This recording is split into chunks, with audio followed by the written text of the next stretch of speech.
अस्सलामुअलैकुम। Welcome to my channel voice over by Amna Shah. I hope कि आप खुश होंगे। कहानी शुरू करने से पहले आपसे रिक्वेस्ट है कि अगर आपको मेरा कंटेंट पसंद आता है तो प्लीज़ मेरे चैनल को सब्सक्राइब करें और लाइक करें। आइए कहानी का आगाज़ करते हैं।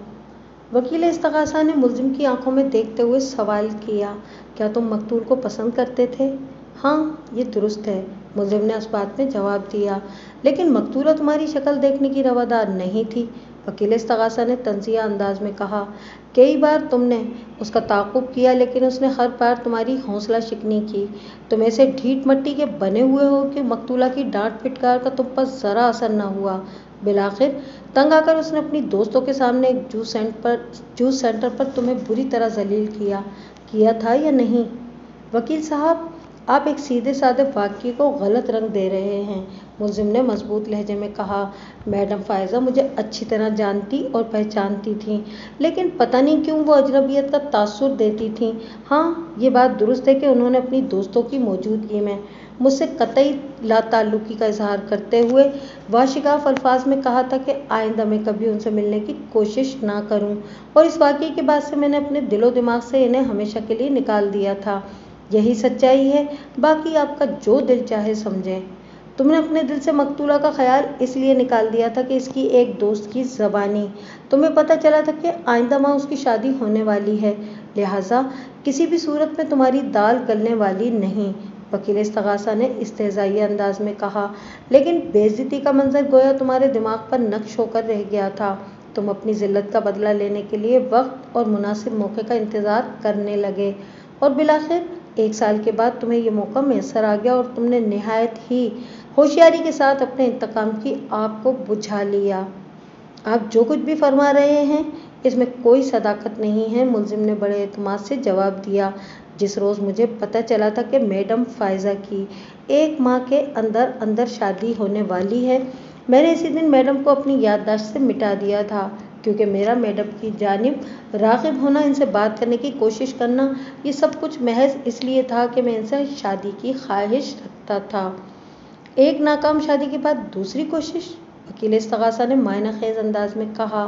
क्या तुम इस हकीकत से इनकार करोगे कि 2 साल कब तुम्हारी बीवी तुम्हें छोड़कर चली गई थी और दोनों बच्चे भी साथ ले गई थी? मैं इस वाक़ये से इनकार नहीं करूँगा, मगर जिस तरह आप बयान कर रहे हैं इससे मैं इत्तेफाक नहीं करता, मुलजिम ने रसान भरे लहजे में कहा। रेहाना मुझे छोड़कर नहीं गई थी, बल्कि मैंने इसकी नाफरमानी और बदज़ुबानी से तंग आकर इसे तलाक दे दी थी। और जहाँ तक दोनों बच्चों का मामला है तो मेरी बेटी महक 8 साल की और बेटा कामरान सिर्फ 5 साल का था। ऐसे कम उम्र बच्चों की परवरिश के लिए माँ का साथ होना ज़रूरी है। फिर रेहाना की ज़िद भी थी कि वो दोनों बच्चों को अपने पास ही रखेगी, इसलिए मैंने बच्चों की कस्टडी के लिए किसी किस्म की कानूनी चाराजोई का सहारा नहीं लिया। जब कामरान और महक समझदार हो जाएंगे और वो अपनी मर्ज़ी से जहाँ भी रहना चाहेंगे, मैं मुखालफत नहीं करूँगा। बाकी जहाँ तक मेरी ज़िल्लत और बेइज्जती का मामला है तो वो सांस संवार करने के लिए रुका, फिर अपनी बात मुकम्मल करते हुए बोला। जब मैडम फ़ायज़ा ने मुझे पहचानने से इनकार किया तो मुझे हैरत के साथ तकलीफ़ भी हुई थी।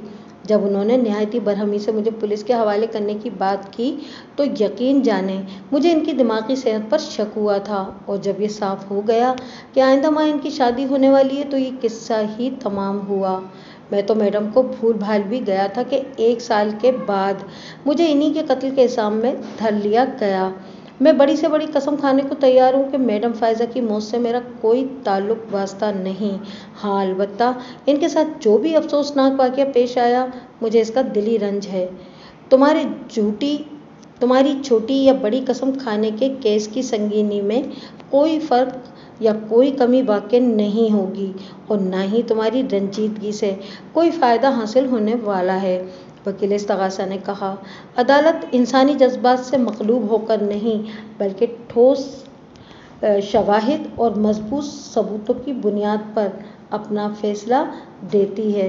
तुम्हारी इस बात में कोई दम नहीं कि 1 साल पहले तुमने मकतूला को अपने दिलो दिमाग से निकाल दिया था। सच तो यह है कि इस दौरान में तुम मुसलसल इसकी तलाश में रहे थे। जब तुमने उसका पता ठिकाना खोज निकाला तो तुमने इसे ब्लैकमेल करने की कोशिश की, मगर वो तुम्हारी किसी धौंस में ना आई, बल्कि एक मौके पर तो उसने तुम्हारे मुंह पर एक झन्नाटेदार तमाचा भी रसीद कर दिया था। जब घी सीधी उंगली से निकलता दिखाई न दिया तो तुमने उंगली को टेढ़ा कर लिया। तुमने मकतूला के सामने वाले घर में लकड़ी के काम का ठेका पकड़ा और मकतूला की जिंदगी का चिराग गुल करके चलते बने। अब तुम कहोगे कि मैंने एक फर्जी कहानी सुना दी है। आप ठीक कह रहे हैं वकील साहब, मुलजिम ने इत्मीनान भरे अंदाज में कहा। मतलब तुम तस्लीम करते हो कि मकतूला को मौत के घाट उतारने में तुम्हारा ही हाथ है? आप गलत समझे, वो बड़े एतमाद से बोला।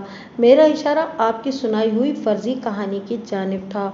ये दुरुस्त है कि मैंने शाह फैसल कॉलोनी के एक मकान में किचन का काम पकड़ा था, मगर खुदा गवाह है मुझे ये मालूम नहीं था कि मैं जिस मकान में काम कर रहा था उसके ऐन सामने मैडम फायजा की रिहाइश गाह है। मैं 3 दिन तक वहाँ किचन के काम में मसरूफ़ रहा और जब मैं काम ख़त्म करके वापस आ गया तो पुलिस ने मुझे मैडम के कत्ल के इल्ज़ाम में गिरफ्तार कर लिया।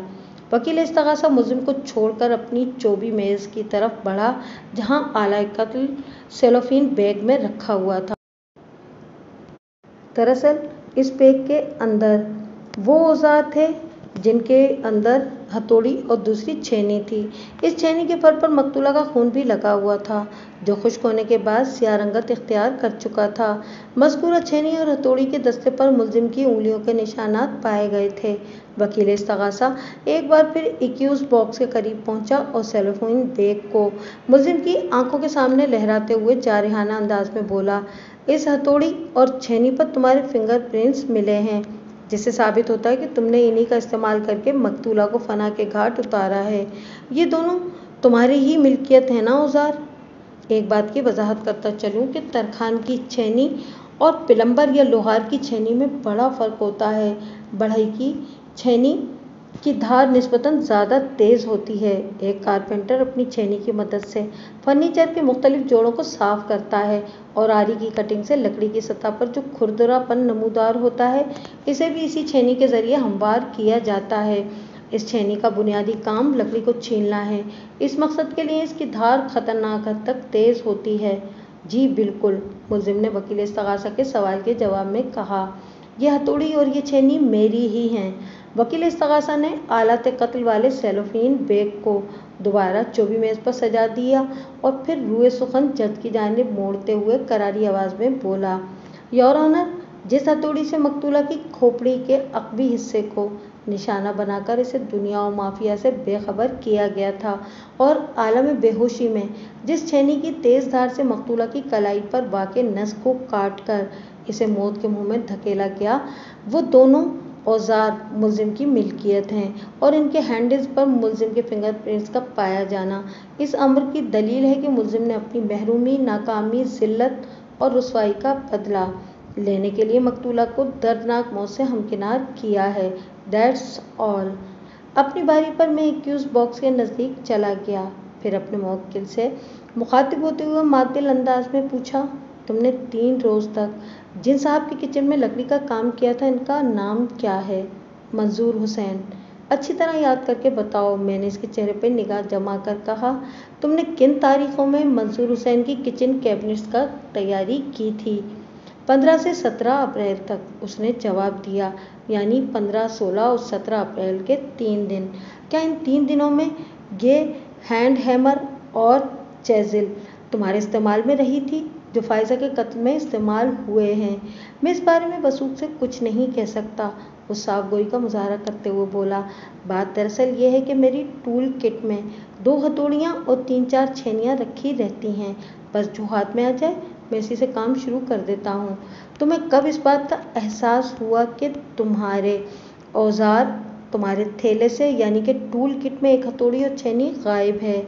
मैं 17 अप्रैल की शाम मंजूर हुसैन के किचन का काम मुकम्मल करके अपने घर चला गया था, वो वजाहत करते हुए बोला।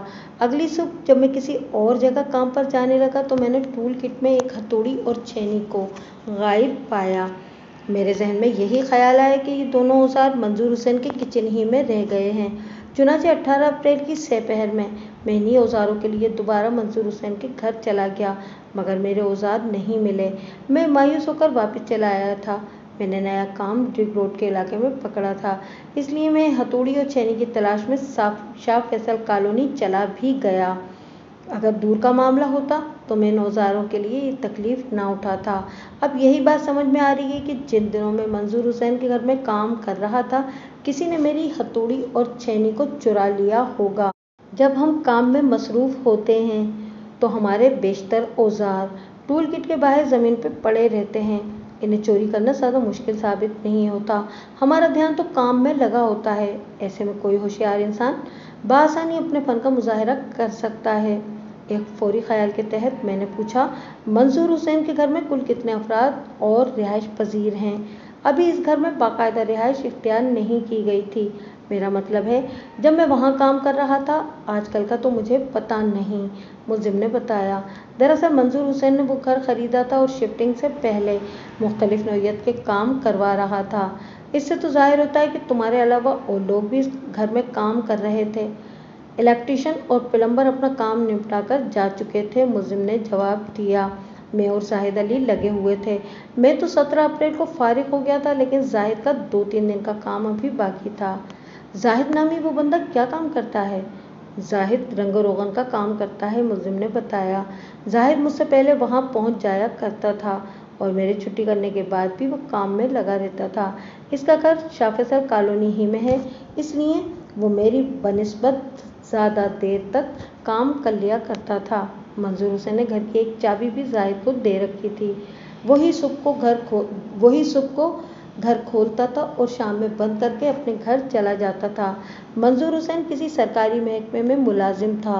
वो रोज़ाना दोपहर के बाद हमारे घर का काम का मुआयना करने चला आता था।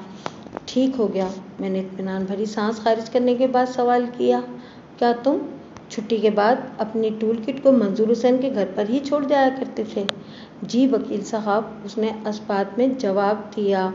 यानी अगर रंगसाज जाहिद अली चाहता तो तुम्हारी टूल किट में से बआसानी हथौड़ी और छेनी निकाल कर इधर उधर कर सकता था। जी बिल्कुल, इसके लिए ये मुश्किल नहीं था। तुम 3 दिन तक मंजूर हुसैन की किचन कैबिनेट्स बनाने में मसरूफ़ रहे थे, मैंने उसकी आंखों में देखते हुए पूछा। इस दौरान में गैर मुतल्लिका लोग भी वहाँ आते जाते रहे होंगे?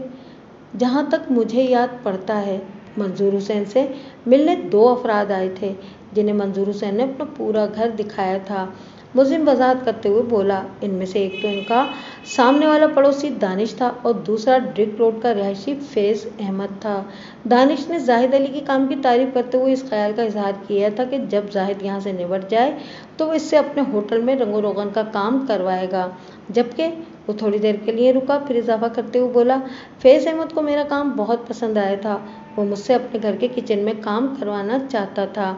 मैं मंजूर हुसैन की तरफ से फारिग होने के बाद ड्रिक रोड पर फैज़ अहमद के घर में काम पर लग गया था, मगर मैं वहाँ पर 2 दिन से ज़्यादा काम नहीं कर सका, यानी 18 और 19 अप्रैल। 19 अप्रैल की शाम जब मैं अपने घर पर आया तो पुलिस ने मुझे मैडम फ़ाइज़ा के कत्ल के इल्ज़ाम में गिरफ्तार कर लिया था। मैंने पिछले 15 मिनट घुमा फिरा कर अपने मुवक्किल से ऐसे सवाल किए थे जिनकी रोशनी में ये साबित किया जा सके कि मुल्जिम की हथौड़ी और छेनी चुराना नहायत ही आसान काम था।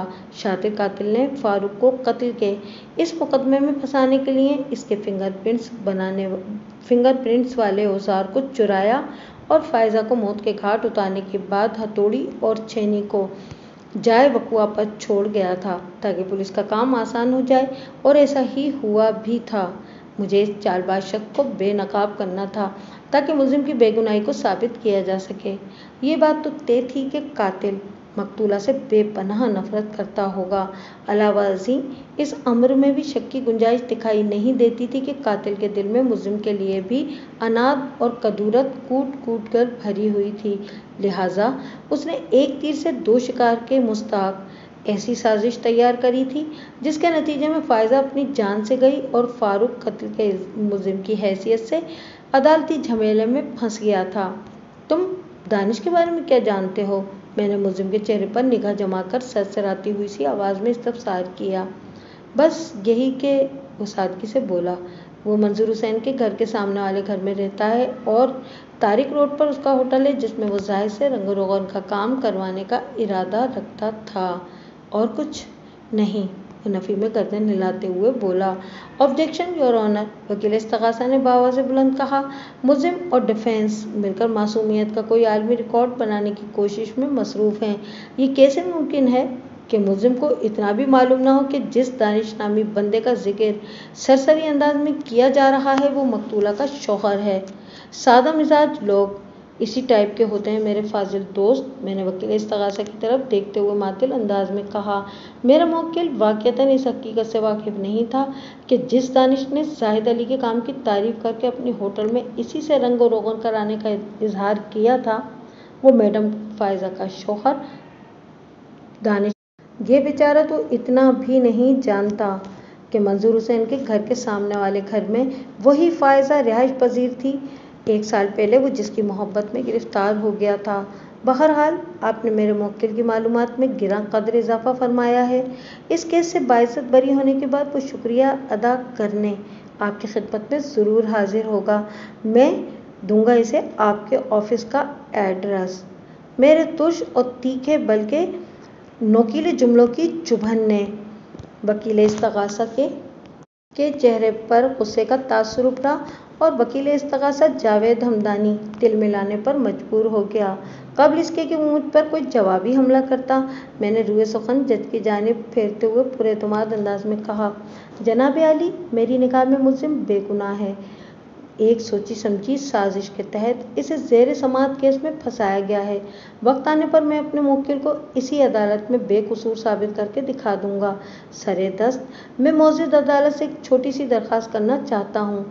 लम्हाती तवक्कुफ करके मैंने एक गहरी सांस खारिज की, फिर अपनी बात मुकम्मल करते हुए कहा, इस केस की मेन लाइन तो यही है कि मेरे मुवक्किल ने दानिश होटल वाले की मनकूहा मैडम फायजा को मौत के घाट उतार दिया है, लेकिन इंसाफ और अदल इस बात के मुतकाजी हैं कि दीगर पहलुओं को किसी भी कीमत पर नज़रअंदाज न किया जाए।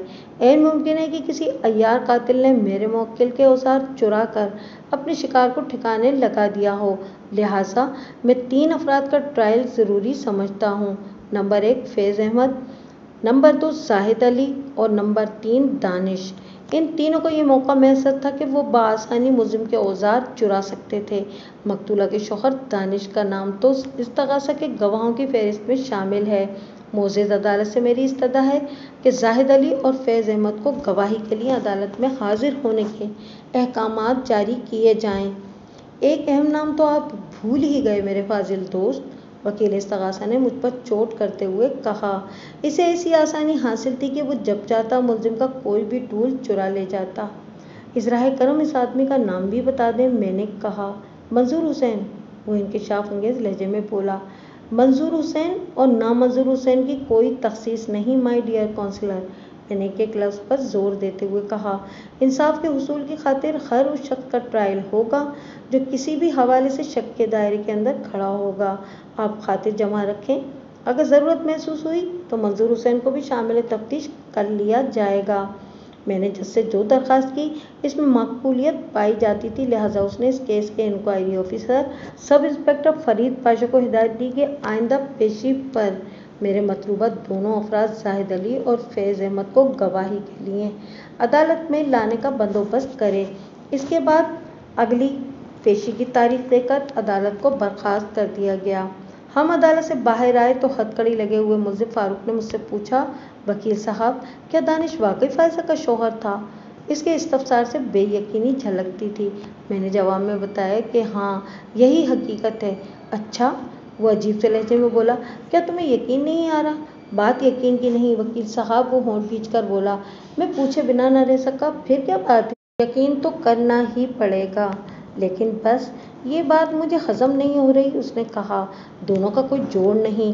क्या फायजा को शादी करने के लिए यही बंदा मिला था? फारूक के आखिरी जुमले से एक खास किस्म का दुख झलकता था। उसने बकौले इसके फायजा को अपने दिलो दिमाग से खारिज कर दिया था, लेकिन मोहब्बत के जज्बे को ख़त्म करना मुमकिन नहीं। इसकी जड़ें दिल के अंदर बहुत गहराई तक उतर जाती हैं। मोहब्बत में नाकामी के बाद इंसान दूसरों को धोखा देने के लिए ऐसे जाहिर कर सकता है कि उसने अपने महबूब को भुला दिया है, लेकिन इस नौइयत के बयानात से वो दरअसल खुद को धोखा दे रहा होता है। मोहब्बत एक लाइलाज मर्ज़ है। فائزہ کو شادی کے لیے دانش کے علاوہ کوئی اور ملا تھا یا نہیں؟ اس سوال کا جواب تو فائزہ ہی دے سکتی تھی۔ میں نے فاروق کی تکلیف کو محسوس کرتے ہوئے کہا، لیکن اس کی موت کے بعد یہ ممکن نہیں رہا۔ البتہ لمحاتی توقف کر کے میں نے ایک گہری سانس لی، پھر اپنی بات پوری کرتے ہوئے کہا، جب مقتولہ کا شوہر وٹنس باکس میں آ کر کھڑا ہوگا تو میں اس سے اگلوا لوں گا کہ اس کی شادی کن حالات میں فکس ہوئی تھی، اور جب اللہ نے اسے اس کی اوقات سے بڑھ کر نواز دیا تو پھر وہ قدرت کی اس نوازش کی حفاظت کیوں نہیں کر سکا۔ مجھے ایسا لگا کہ فاروق دانش کے حوالے سے میری باتوں پر دھیان نہیں دے رہا تھا، لہٰذا میں نے بھی اس موضوع پر مزید لب کشائی سے پرہیز کیا۔ وہ کورٹ پولیس کی نگرانی میں جیل وین کی جانب بڑھا تو میں نے پارکنگ کی جانب رخ کیا۔ اگر فاروق اور دانش کا مردانہ وجاہت کے ترازو کے پلڑوں میں تولا جاتا تو یقیناً فاروق والا پلڑا ہی جھکتا۔ دانش فاروق کے مقابلے میں بس ایویں سا تھا۔ یہی وجہ تھی کہ فاروق کو فائزہ کے انتخاب پر سخت افسوس ہو رہا تھا۔ بہرحال اس طرح تو ہوتا ہے اس طرح کے کاموں میں۔ آئندہ پیشی سے پہلے جمیل اختر نے مجھے فون کر کے یہ خوشخبری سنائی، بیگ صاحب میں نے آپ کا کام تمام کر دیا، بتائیں ملاقات کب ہو رہی ہے؟ جمیل اختر، جیسا کہ میں آپ کو بتا چکا ہوں کہ شام کے ایک اخبار میں نیوز ایڈیٹر تھا۔ فاروق کا کیس اسی کے اصرار پر میں نے لیا تھا۔ اس کا دعویٰ تھا کہ فاروق بے گناہ ہے اور مجھے جمیل اختر پر کامل بھروسہ تھا، اس لیے بلا سوچے سمجھے میں نے اس کیس میں ہاتھ ڈال دیا تھا۔ جلدی مجھے اندازہ ہو گیا تھا کہ میرا فوری فیصلہ غلط نہیں تھا۔ چلیے جیسے آپ کو آسانی ہو، میں نے کہا۔ بھائی مجھے تو آسانی ہی آسانی ہے، جمیل اختر بے فکری سے بولا، آپ کا جب موڈ ہو چلے آئیں۔ میں نے اپنے ذرائع استعمال کر کے وہ ساری معلومات حاصل کر لی ہیں اور جمع کر لی ہیں جن کی آپ نے فرمائش کی تھی۔ ویری گڈ، میں نے توصیفی لہجے میں کہا۔ ٹھیک ہے، میں آج آفس سے اٹھنے کے بعد آپ کی طرف چکر لگاتا ہوں، آ جائیں، میں پوری رات ادھر ہی ہوں، اس نے کہا۔ اس کیس سے تعلق رکھنے والے تمام کرداروں میں سے میں سب سے کم مقتولہ فائزہ کے بارے میں جانتا تھا، جبکہ وہ اس مقدمے کا انتہائی اہم کردار تھی۔ فاروق نے فائزہ کے حوالے سے مجھے جو معلومات فراہم کی وہ میرے خیال میں ناکافی تھیں، اسی لیے میں نے اس سلسلے میں جمیل اختر سے تعاون کی درخواست کی تھی۔ میں فائزہ کے پس منظر سے مکمل آگاہی چاہتا تھا۔ اس شام میں نے اخبار کے آفس جا کر جمیل اختر سے تفصیلی ملاقات کی۔ اس نے تسلی بخش انداز میں میری ضرورت پوری کر دی تھی۔ فائزہ کا ماضی ایکشن، سسپینس اور تھرل سے بھرپور تھا، اسے ایک مہمجو لیڈی کہا جا سکتا تھا۔ میں لگ بھگ 1 گھنٹہ جمیل اختر سے گفتگو کرتا رہا۔ مجھے میرے مطلب کی تمام چیزیں مل گئی تھیں اور میں سوچ رہا تھا کہ اگر فاروق کو فائزہ کی ان خصوصیات کا علم ہوتا تو وہ اس کی محبت میں گرفتار ہونے کے بجائے اس سے میلوں دور ہی رہنا پسند کرتا۔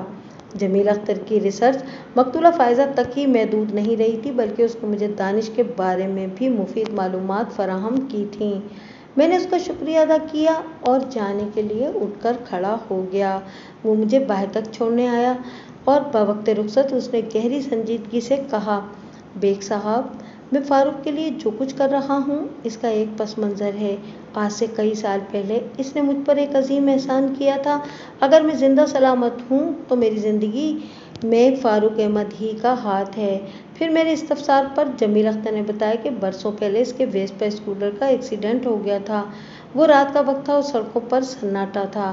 ان دنوں آج کل کی طرح ٹریفک کا ازدحام نہیں ہوا کرتا تھا۔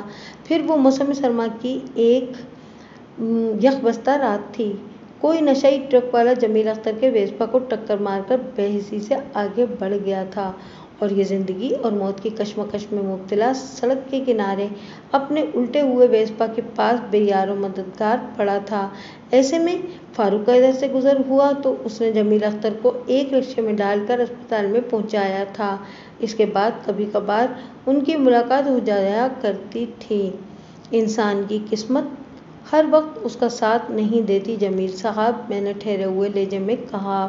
فاروق نے آپ کی جان بچانے کے لیے برسوں پہلے کوشش کی تھی اور اس کے نتیجے میں آپ دونوں کے درمیان ایک اخلاص بھرے بے لوث رشتہ استوار ہو گیا تھا۔ ایسی ہی ایک پرخلوص کوشش میں اس بیچارے نے مقتولہ کو شاکر نامی غنڈے کے شر سے بچانے کے لیے بھی کی تھی، مگر یہ کوشش الٹی پڑ گئی اور وہ ایک بن بلائی مصیبت میں پھنس گیا۔ فاروق نے آپ کی جان بچانے کے لیے برسوں پہلے جو کوشش کی تھی، اس کے نتیجے میں آپ دونوں کے درمیان ایک اخلاص بھرا بے لوث رشتہ استوار ہو گیا تھا۔ ایسی ہی ایک پرخلوص کوشش اس بیچارے نے مقتولہ کو شاکر نامی غنڈے کے شر سے بچانے کے لیے بھی کی تھی، مگر یہ کوشش الٹی پڑ گئی اور وہ ایک بن بلائی مصیبت میں پھنس گیا۔ مجھے 100% یقین ہے کہ فاروق بے گناہ ہے، جمیل اختر نے مضبوط لہجے میں کہا، اور کمرۂ عدالت میں آپ نے اس کی بے گناہی کو ثابت کرنا ہے۔ انشاءاللہ ضرور، میں نے صدقے دل سے کہا۔ آپ کا تعاون اور میری کوششیں بہت جلد رنگ لے کر آئیں گی۔ وہ اس بات پہ سر ہلا کر رہ گیا۔ میز سے الوداعی مصافحہ کرنے کے بعد اپنی کار کی جانب بڑھ گیا۔ اگلی پیشی پر عدالتی کارروائی کا آغاز ہوا تو استغاثہ کے گواہ کے وٹنس باکس میں پہنچنے سے پہلے ہی میں نے جج سے مخاطب ہوتے ہوئے مؤدبانہ انداز میں کہا، جناب عالی، میں اس کیس کے انکوائری آفیسر سے چند اہم سوال کرنا چاہتا ہوں۔ کسی بھی مقدمے میں تفتیشی افسر کی حیثیت استغاثہ کے ایک گواہ جیسی ہوتی ہے اور ہر پیشی پر اس کو عدالت میں حاضر ہونا پڑتا ہے۔ جج کے حکم پر sub inspector Farid Pasha witness box میں آ کر کھڑا ہو گیا۔ انکوائری آفیسر کی عمر 40 اور 45 کے درمیان رہی ہوگی۔